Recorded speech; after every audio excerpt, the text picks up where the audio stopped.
오늘도 하나님의 은혜가 저와 여러분에게 함께하기를 기원합니다. 레위기는 하나님께서 이스라엘에게 주신 율법입니다.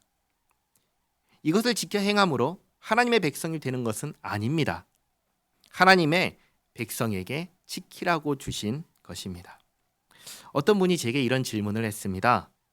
예수를 믿는다고 우리가 고백을 하긴 하는데 제가 어떤 체험이나 어떤 느낌이나 어떤 경험이나 이런 게 없는데 이게 맞냐고 저한테 그렇게 질문한 분이 계셨습니다. 어떻습니까? 예수 믿는 사람에게는 어떠한 느낌이 있어야 될까요? 예수 믿는 사람은 무엇을 경험, 체험해야 할까요? 그런 게 아닙니다. 그런 게 아니에요. 전혀 그렇지 않습니다. 이렇게 생각하셔야 합니다. 하나님과 계약 관계, 언약 관계에 들어갔다라고 생각해야 합니다. 하나님께서 먼저 우리에게 구원의 은혜를 베푸셨습니다. 그리고 우리에게 믿음을 주시며 내 백성이 되게 하셨습니다. 하나님의 백성이 된 자에게 이렇게 살라고 주시는 것입니다. 우리는 이것을 출애굽기에서 보았습니다. 시내산에서 하나님과 이스라엘 사이에 맺은 언약입니다. 하나님께서 구원하시고 믿음을 주시고 이제 내 백성이 되었으니 너희는 이렇게 살아라 하고 말씀하십니다.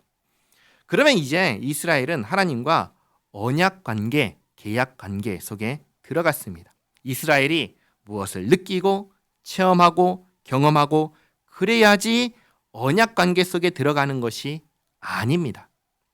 하나님 앞에서 하나님 말씀에 순종하겠습니다 라고 하는 이 고백이 전부입니다.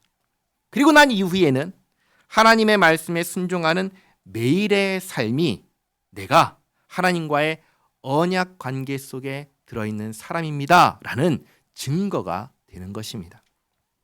오늘날 우리도 마찬가지입니다. 예수님께서 나를 구원하셨다는 사실이 정말 찐하게 마음에 와닿는 사람도 있을 것입니다. 또는 어떤 계약 문서처럼 법 조문처럼 그냥 그렇게 받아들여지는 사람도 있을 것입니다.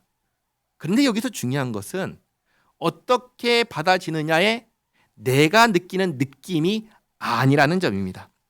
중요한 건 뭐냐면 예수님께서 나를 구원하셨다면, 그래서 예수님께서 나의 구주가 되신다면 그럼 이제부터 나는 어떻게 살아야 하는가?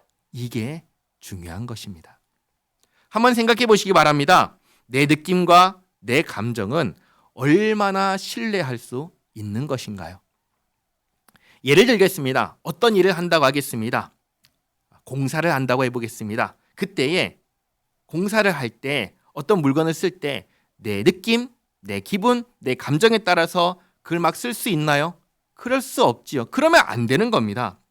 내 기분이, 내 느낌이, 내 체험이 구원받은 증거가 전혀 아닙니다. 전혀 아닙니다. 기분이 좋으면 구원받은 것이고 아무 느낌이 없구나 기분이 나쁘면 구원받지 못한 것이고 그런 게 전혀 아닌 것입니다. 지금도 그런지 모르겠습니다만 예전에는 예수님을 인격적으로 만나야 한다라는 말을 많이 했습니다. 인격적으로 만난다는 게 뭘까요? 이 말은 굉장히 많은 오해를 낳았습니다.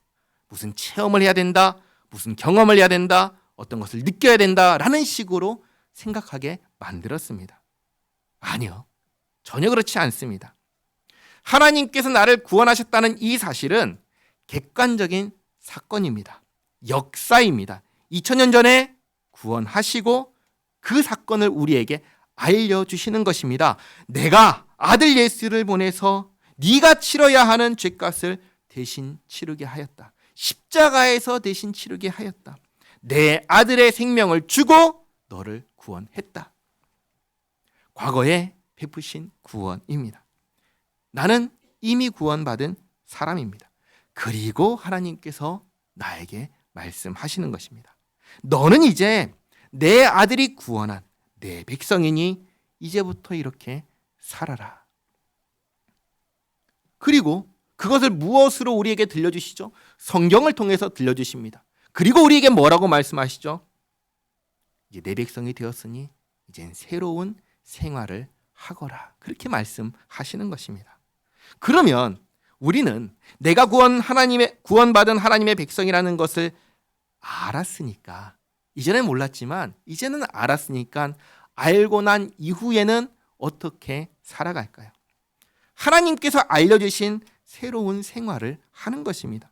그러니까 내가 구원받았다는 것을 증명하는 것은 내 기분, 내 감정, 내 느낌이 전혀 아닌 것입니다.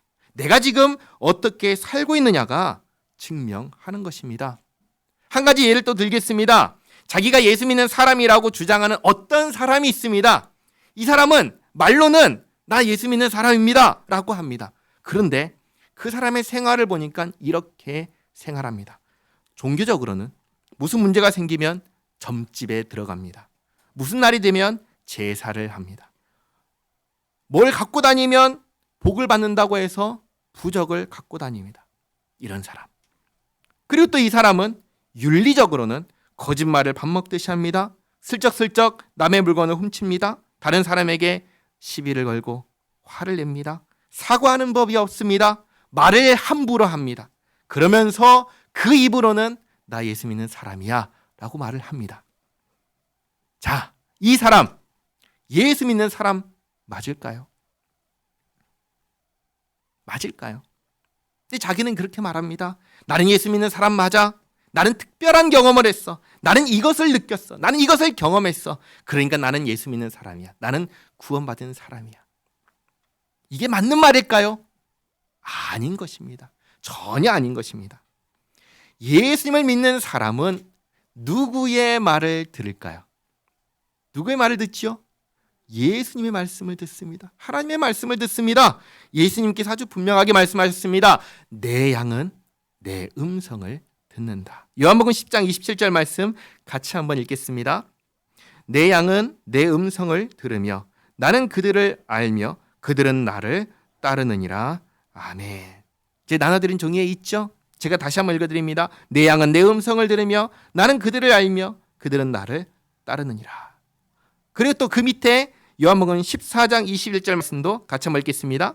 나의 계명을 지키는 자라야 나를 사랑하는 자니 나를 사랑하는 자는 내 아버지께 사랑을 받을 것이요 나도 그를 사랑하여 그에게 나를 나타내리라. 아멘. 아멘.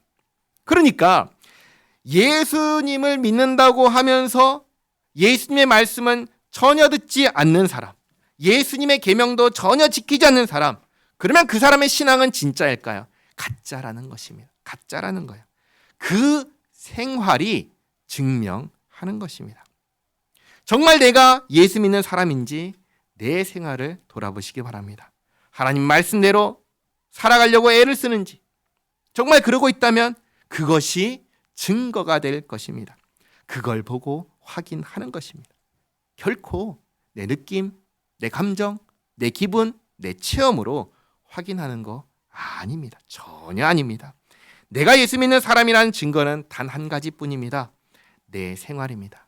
하나님 말씀을 따르는 생활을 하고 있다면 그게 증거가 되는 것입니다. 자, 오늘 말씀 보겠습니다. 지난주에 땅의 안식년을 보았습니다. 땅의 안식년은 7년이 되는 해입니다. 매 7년마다 땅의 안식년입니다. 그리고 오늘은 희년이라고 부르는 50년이 되는 해에 대해서 말씀하십니다. 8절에 너는 7 안식년을 계수할지니 이는 7년이 7번인즉 안식년 7번 동안 곧 49년이라. 49년이 끝나고 50년이 시작되는 달이 이제 희년이 시작되는 달입니다. 그달은 7월입니다. 지난번에 이스라엘은 달력이 2개가 있다고 말씀을 드렸습니다. 종교력과 민간력이 있다고 했습니다. 7월 1일은 민간력으로는 새해가 시작되는 날입니다. 종교력과 민간력의 새해가 시작되는 달이 다른 거예요. 종교력 7월이 민간력으로는 1월이 되어서 그날에 이제 새해가 시작됩니다. 그래서 50년이 시작되는 9절에 7째 달 7월인데 우리는 1월이 새해잖아요. 여기는 7월이 새해인 거예요. 7월 7째 달 여름날은 속죄일이니, 그러니까 희년은 50년 1월 10일에 시작을 합니다. 이 날이 대속죄일이라고 부르는 날입니다. 지금까지 쌓여왔던 모든 오염과 부정을 씻어내며 희년이 시작되는 것입니다. 그래서 이날에 너는 뿔나팔 소리를 내되 전국에서 뿔나팔을 크게 불지며 너희는 50년째 해를 거룩하게 하여 그 땅에 있는 모든 주민을 위하여 자유를 공포하라. 이 해는 너희에게 희년이니 너희는 각각 자기의 소유지로 돌아가며 각각 자기의 가족에게로 돌아갈지며 그 50년째 해는 너희의 희년이니 너희는 파종하지 말며 스스로 난 것을 거두지 말며 가꾸지 아니한 포도를 거두지 말라. 이는 희년이니 너희에게 거룩함이니라. 먼저 희년에 무엇을 하는지 간략하게 요약을 하면 제일 먼저 자유를 공포하고 그리고 자기의 소유지로 다 돌아가고 그리고 가족에게로 다 돌아가고 그리고 땅의 안식년처럼 파종하지도 않고 수확하지도 않습니다. 그렇지만 12절 하반절에 있는 것처럼 너희는 밭의 소출을 먹으리라. 이게 뭐냐면 희년이 되기 전에 수확한 것을 먹는다라는 말씀입니다. 희년이 50년이니까 그 전 해는 49년입니다. 표를 보시면 조금 이해하기 쉬우실 거예요. 49년은 근데 안식년입니다. 안식년. 49년 안식년에도 수확할 수도 없고 파종할 수도 없습니다. 그러니까 정확하게는 48년에 수확한 것을 49년에 있는 안식년과 50년인 희년에 먹는 것입니다. 그런데 희년에는 또 씨를 뿌리지도 못해요. 파종도 못해요. 51년째 그 다음에야 파종할 수 있습니다. 그러면 정확하게 말하면 52년까지는 이전에 수확했던 것, 묵은 것을 먹어야 합니다. 51년에 씨를 뿌린 것은 씨가 자라서 52년부터 비로소 먹을 수 있기 때문입니다. 그걸 제가 이제 도표로 이렇게 그림을 그려드린 것입니다. 그래서 48년에 수확한 것으로 48, 49, 50, 51년을 먹어야 됩니다. 무려 몇 년을 먹어야 되죠? 4년을 먹어야 됩니다. 그렇죠. 4년 동안 먹어야 되는데 어떻게 그렇게 할 수 있겠습니까? 당연히 안식년, 희년을 지나면서 다 먹을 것을 걱정할 수밖에 없는데 조금 뒤에 보시면 21절에서 하나님께서 걱정하지 말라고 하십니다. 그렇게 먹을 것을 걱정하지 않도록 주겠다고 하십니다. 조금 뒤에 이 부분을 다시 한번 보겠습니다. 13절 이 희년에는 너희가 각기 자기의 소유지로 돌아갈지라. 희년은 모든 것을 처음 상태로 되돌리는 해입니다. 특별히 소유물을 처음 상태로 되돌리는데 가장 먼저 땅에 대해서 소유지에 대해서 말씀하십니다. 50년이 되는 희년에는 구입한 땅이든지 판 땅이든지 다시 원래대로 되돌려야 합니다. 그러니까 이 땅을 영구적으로 살 수도 없고 팔 수도 없습니다. 대신 일정 기간 동안 사용할 수 있는 사용권을 사고 팔 수가 있었습니다. 이렇게 사용권을 사고 팔 때에 어떻게 해야 하는가? 그것이 14절에 내 이웃에게 팔든지 내 이웃의 손에서 사거든 너희 각 사람은 그의 형제를 속이지 말라. 땅의 사용권을 사고 팔 때에 속이지 말라고 하시는 것입니다. 그러면서 기준을 알려주시는데 15절 그 희년 후에 연수를 따라서 너는 이웃에게서 살 것이요 그도 소출을 얻을 연수를 따라서 내게 팔 것인즉 연수가 많으면 너는 그것의 값을 많이 매기고 연수가 적으면 너는 그것의 값을 적게 매길지니 곧 그가 소출의 다소를 따라서 내게 팔 것이라. 쉽게 말해서 구입한 시점부터 모든 것을 되돌리는 희년까지 남은 기간을 계산을 하라는 것입니다. 그 남은 기간을 계산해서 49년이 남았으면 땅을 사용권을 사서 49년이 남았으면 비싸게 팔고 이제 1년, 2년 그렇게 얼마 안 남은 희년까지 짧은 기간 남았으면 싸게 팔라고 말씀하시는 것입니다. 1년밖에 안 남았는데 희년까지 그런데 비싸게 팔거나 비싼 돈 주고 사게 하지 말라고 하시는 것입니다. 그리고 17절에 너희 각 사람은 자기 이웃을 속이지 말고 내 하나님을 경외하라. 나는 너희 하나님 여호와이니라. 너희는 내 규례를 행하며 내 법도를 지켜 행하라. 그리하면 너희가 그 땅에 안전하게 거주할 것이라.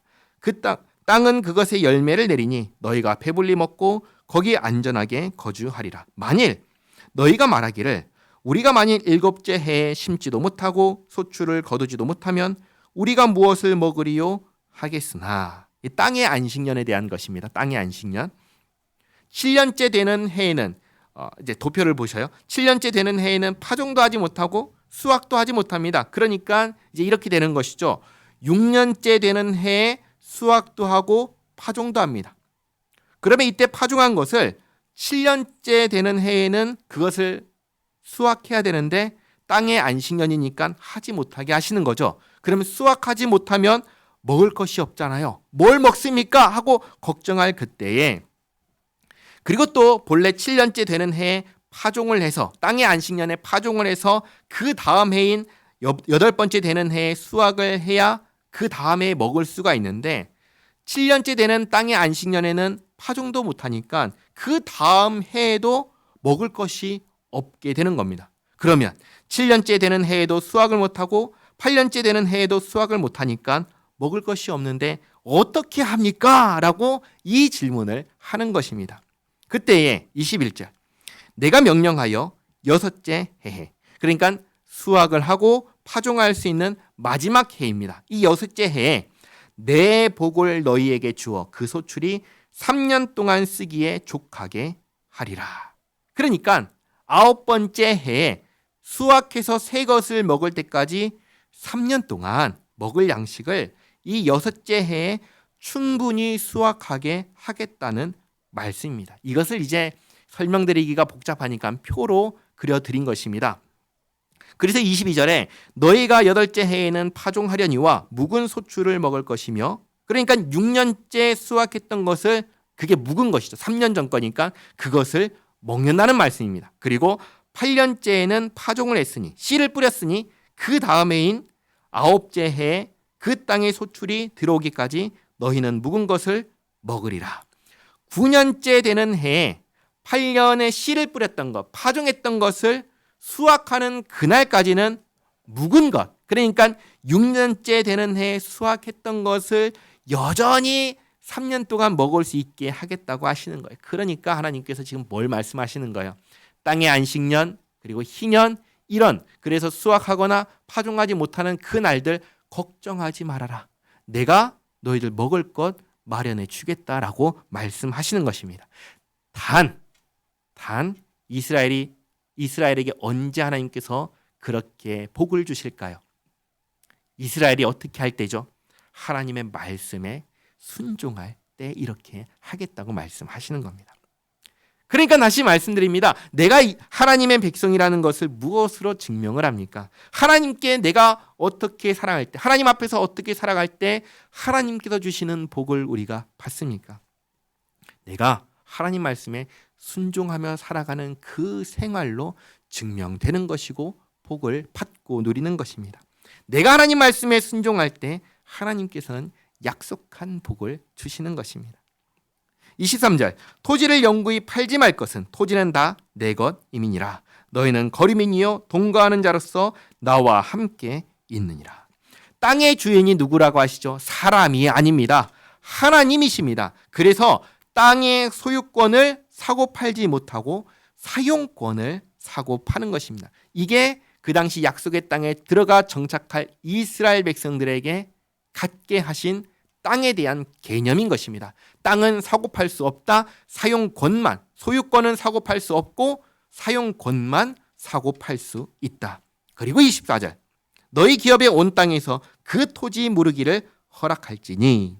토지 무르기는 돈을 주고 샀으면 다시 돈을 받고 되돌려 주는 것입니다. 반대로 돈을 받고 팔았으면 그 돈을 다시 돌려주고 땅을 되돌려 받는 것입니다. 토지를 원래 상태로 되돌리는 것입니다. 그래서 예를 들어 25절, 만일 내 형제가 가난하여 그의 기업 중에서 얼마를 팔았으면 그에게 가까운 기업 물을 자가 와서 그의 형제가 판 것을 물을 것이요, 만일 그것을 물을 사람이 없고 자기가 부유하게 되어 물을 힘이 있으면 그 판 해를 계수하여 그 남은 값을 산자에게 주고 자기의 소유지로 돌릴 것이니라. 그러나 자기가 물을 힘이 없으면 그 판 것이 희년에 이르기까지 산자의 손에 있다가 희년에 이르러 돌아올지니 그것이 곧 그의 기업으로 돌아갈 것이니라 아멘. 예를 들겠습니다. 가난해서 너무 살기 힘들어서 나의 가문에게 주어진 기업의 땅을 팔았습니다. 하지만 이스라엘 땅 안에서는 땅의 소유권을 팔 수가 없으니까 땅의 사용권을 팔았습니다. 그러면 이렇게 했을 때 그 판 사람, 가난해서 어쩔 수 없이 판 사람, 그 사람과 가장 가까운 친족이 사용권을 돈을 주고 사서 와야 한다라는 말입니다. 돈을 주고 돌려받아야 한다는 것입니다. 그런데 만약에 가까운 친족 중에 이렇게 할 수 있는 사람이 없습니다. 돈을 주고 땅을 되돌려 살 사람이 없습니다. 그러니까 전부 다 가난한 것이죠. 그래도 땅의 사용권을 판 후에 그러면 그걸 판 내가 재산이 어느 정도 모였으면 그래서 땅의 사용권을 다시 살 수 있게 되었다면 그러면 희년까지 남은 비용을 계산해서 돈을 주고 되사야 한다라고 말씀하시는 겁니다. 그런데 이렇게도 할 수 없어요. 재산이 없어요. 계속 가난해요. 그러면 어떻게 하느냐? 50년이 되는 희년에는 무조건 대가 없이 땅을 원상태로 돌려줘야 한다라고 말씀하시는 것입니다. 이게 토지를 무르는 법입니다. 그 다음은 성 안에 있는 집에 대한 것입니다. 29절. 성벽에 있는 성내의 가옥을 팔았으면 판지 만 1년 안에는 물을 수 있나니 곧 그 기한 안에 물으려니와 1년 안에 물으지 못하면 그 성 안의 가옥은 산자의 소유지로 확정되어 대대로 영구히 그에게 속하고 희년에라도 돌려보내지 아니할 것이니라. 성 안에 있는 집은 판지 1년 안에는 되돌릴 수 있습니다. 그러나 1년이 지나면 소유권이 완전히 바뀝니다. 희년이 되어도 이건 집에 대한 것입니다. 되돌려지지 않습니다. 그러나 31절 그러나 성벽이 둘리지 아니한 촌락의 가옥은 나라의 전토와 같이 물러주기도 할 것이요 희년에 돌려보내기도 할 것이니라. 성 밖에 있는 집은 토지와 같이 합니다. 친족이 대신 사서 되돌릴 수 있고 희년 전에 제 값을 주고 되돌릴 수도 있습니다. 그리고 돈이 없으면 희년에 대가 없이 되돌려 받을 수 있습니다. 이것이 일반적인 이스라엘의 경우이고 레위인은 또 조금 다릅니다. 32절 레위 족속의 성읍 곧 그들의 소유의 성읍의 가옥은 레위 사람이 언제든지 물을 수 있으나 만일 레위 사람이 물으지 아니하면 그의 소유 성읍의 판 가옥은 희년에 돌려보낼지니 이는 레위 사람의 성읍의 가옥은 이스라엘 자손 중에서 받은 그들의 기업이 됨이니라. 그러니까 레위인의 경우에는 성 안에 집이 있든 성 밖에 집이 있든 레위인의 집은 1년이라는 기한이 없습니다. 친족이 언제든지 대신 사서 되돌릴 수 있고 희년 전에 값을 주고 되돌릴 수 있고 돈이 없으면 희년에 되돌릴 수 있습니다. 대가 없이 되돌릴 수 있습니다. 그게 이제 레위인과 이스라엘의 차이입니다. 이스라엘 다른 사람들은 1년이라는 기간이 있지만 레위인은 그 기간 한계가 없습니다. 34절 그러나 그들의 성읍 주위에 있는 들판은 그들의 영원한 소유지이니 팔지 못할지니라. 하나님께서 약속의 땅에 있는 48개 성읍의 들판을 레위인에게 주셨습니다. 이것을 절대로 팔지 못한다. 사지도 못하고 팔지도 못한다. 거래할 수 없게 하셨습니다. 여기까지가 이제 토지와 집에 대한 것이었습니다. 그 다음은 이제 사람에 대한 것입니다. 35절 내 형제가 가난하게 되어 빈손으로 내 곁에 있거든. 첫 번째 사람 이스라엘 중에 있는 가난한 사람입니다. 가난한 사람이 내 이웃에 있거든 어떻게 해야 되는가? 너는 그를 도와 거류민이나 동거인처럼 너와 함께 생활하게 하되 너는 그에게 이자를 받지 말고 내 하나님을 경외하여 내 형제로 너와 함께 생활하게 할 것인즉 너는 그에게 이자를 위하여 돈을 꾸어주지 말고 이익을 위하여 내 양식을 꾸어주지 말라. 나는 너희의 하나님이 되며 또 가나안 땅을 너희에게 주려고 애굽 땅에서 너희를 인도하여 낸 너희의 하나님 여호와이니라. 다시 말해서 내 이웃, 나와 동족입니다. 동족. 내 동족 이스라엘이 가난한데 이웃입니다. 그러면 이 가난한 이스라엘 내 동족이 생활할 수 있도록 먹고 살 수 있도록 무상으로 조건 없이 지원하고 도와주라는 말씀을 하십니다. 그리고 39절 너와 함께 있는 내 형제가 가난하게 되어 내게 몸이 팔리거든. 이번에는 이스라엘 사람들 중에서 가난해서 살기 위해 어쩔 수 없이 자기를 팔아서 종이 된 사람의 경우입니다. 이럴 때는 어떻게 해야 되는가? 39절. 너는 그를 종으로 부리지 말고 품꾼이나 동거인과 같이 함께 있게 하여 희년까지 너를 섬기게 하라. 그때에는 그와 그의 자녀가 함께 내게서 떠나 그의 가족과 그의 조상의 기업으로 돌아가게 하라. 그들은 내가 애굽 땅에서 인도하여 낸 내 종들이니 종으로 팔지 말 것이라. 너는 그를 엄하게 부리지 말고 내 하나님을 경외하라. 종이 된 내 동족 이스라엘 사람을, 종이 됐으니까 나는 주인이니까 종 부리듯이 부릴 수 있냐? 절대 그러지 못하게 하십니다. 절대로 종으로 대하지 말게 하시고 소유물로 대하지 말게 하시고 일꾼으로, 품꾼으로, 하나의 인격자로 대하게 하십니다. 그리고 희년에는 그의 모든 가족이 본래의 신분으로, 무슨 신분이죠? 자유인의 신분으로 돌아가게 하라고 하십니다. 그러면 이스라엘 사람들은 종을 둘 수 없냐? 그건 아닌데, 그걸 아니라는 것을 44절에서 이렇게 말씀하십니다. 너의 종은, 내 종은 남녀를 막론하고 내 사방 이방인 중에서 취할지니 남녀 종은 이런 자 중에서 사올 것이며 또 너희 중에 거류하는 동거인들의 자녀 중에서도 너희가 사올 수 있고 또 그들이 너희와 함께 있어서 너희 땅에서 가정을 이룬 자들 중에서도 그리할 수 있은즉 그들이 너희의 소유가 될지니라. 너희는 그들을 너희 후손에게 기업으로 주어 소유가 되게 할 것이라. 이방인 중에서는 너희가 영원한 종을 삼으려니와 너희 동족 이스라엘 자손은 너희가 피차엄하게 부리지 말지니라. 그러니까 이스라엘이 아닌 이방인은 종으로 삼을 수 있고 희년이 되더라도 그것과 상관없이 계속해서 영원히 소유할 수 있습니다. 하나님께서 이스라엘과 이방인들을 동등하게 대하시나요? 다르게 대하시나요? 다르게 대하십니다. 왜 그럴까요? 이스라엘은 하나님의 것이기 때문입니다. 이방인은 그렇지 않기 때문입니다. 이스라엘은 하나님의 것입니다. 이스라엘이 사는 땅도 하나님의 것입니다. 그러니 한 개인이 영원토록 소유할 수가 없는 것입니다. 하나님께서 정하신 때에 희년이 되면 다 되돌려줘야 합니다. 그것이 하나님의 것이기 때문입니다. 그러나 이방인은 하나님의 것이 아닙니다. 그러니까 얼마든지 소유할 수 있는 것입니다. 자, 그럼 이번에는 정반대의 상황입니다. 이스라엘 사람이 이방인에게 팔린 경우입니다. 이런 경우에는 어떻게 해야 할까요? 47절.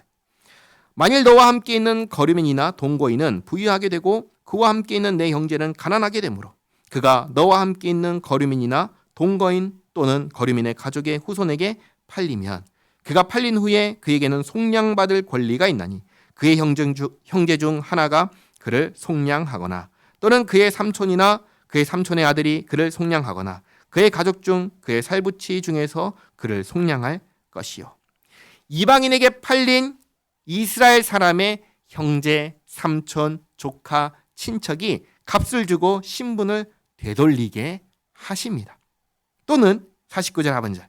그가 부유하게 되면 스스로 속량하되 자기 몸이 팔린 해로부터 희년까지를 그 산자와 계산하여 그 연수를 따라서 그 몸의 값을 정한 때에 그 사람을 섬긴 날을 그 사람에게 고용된 날로 여길 것이라. 만일 남은 해가 많으면 그 연수대로 팔린 값에서 속량하는 값을 그 사람에게 도로 주고 만일 희년까지 남은 해가 적으면 그 사람과 계산하여 그 연수대로 속량하는 그 값을 그에게 도로 줄지며.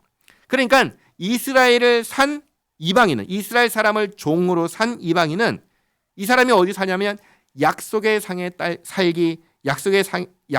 땅에서 살기 때문에 희년의 법을 지켜야 하는 것입니다.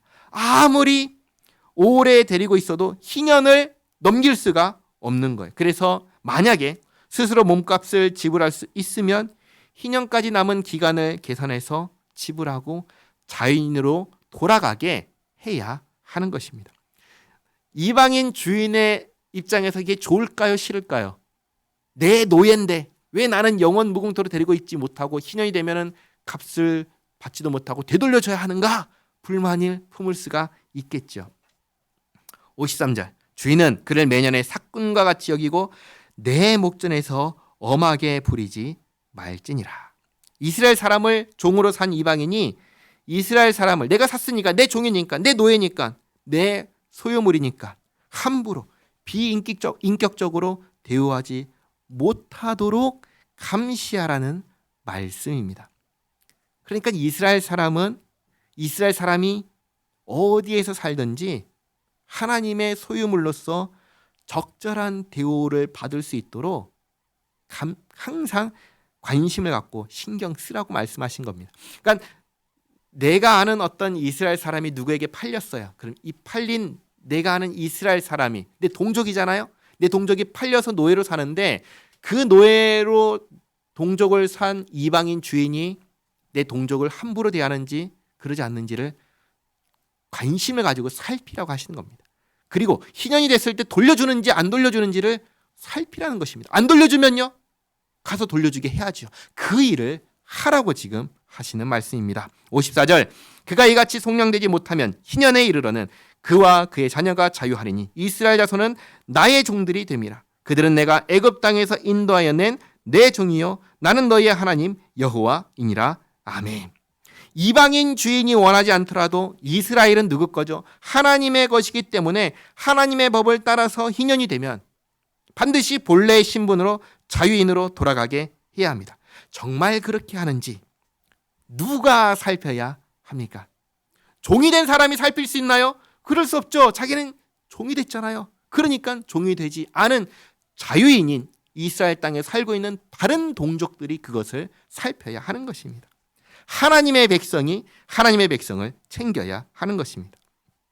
자, 오늘은 희년에 대해서 하시는 말씀을 들었습니다. 희년에는 두 가지를 하지요. 사람은 신분을 되돌리고 토지나 가옥은 본래의 기업으로 되돌리게 하셨습니다. 이스라엘 민족이 사는 땅은 이스라엘의 것이 아니기 하나님의 것이기 때문입니다. 이스라엘 민족도 하나님의 것이기 때문입니다. 당연히 하나님의 법은 이스라엘을 대하는 것과 이방인을 대하는 것에서 차이가 납니다. 이방인은 희년법이 적용되지 않습니다. 왜냐하면 하나님의 것이 아니기 때문입니다.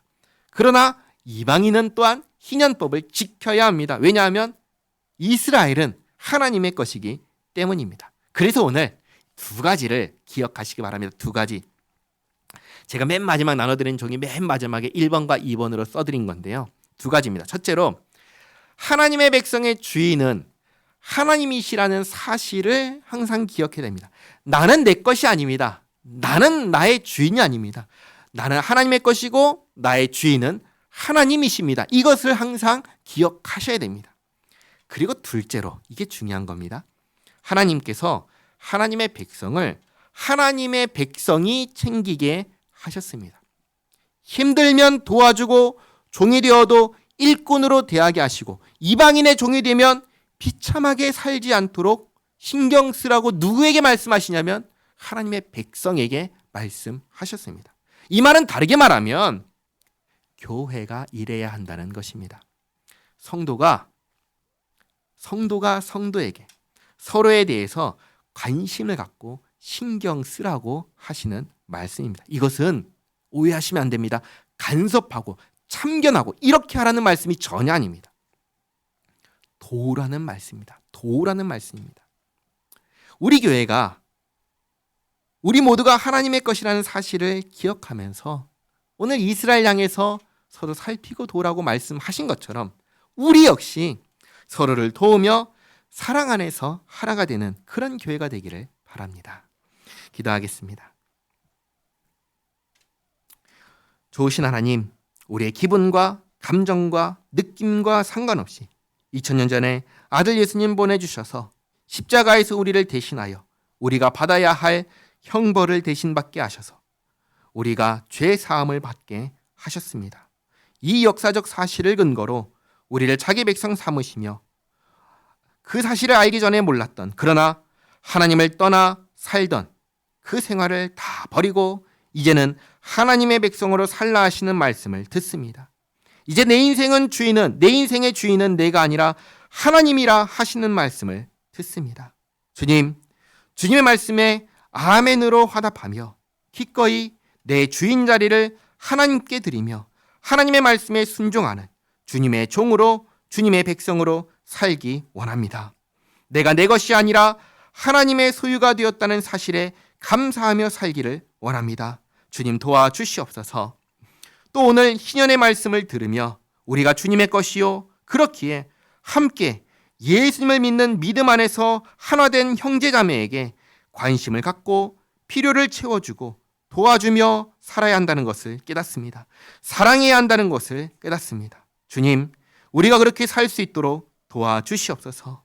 그래서 우리 모두에게서 참으로 하나님의 백성다움이라는 것이, 하나님의 백성다운 모습이 나타나게 하옵시고 그 모든 모습을 통하여 주님 영광 받으시옵소서. 예수님의 이름으로 기도하옵나이다. 아멘.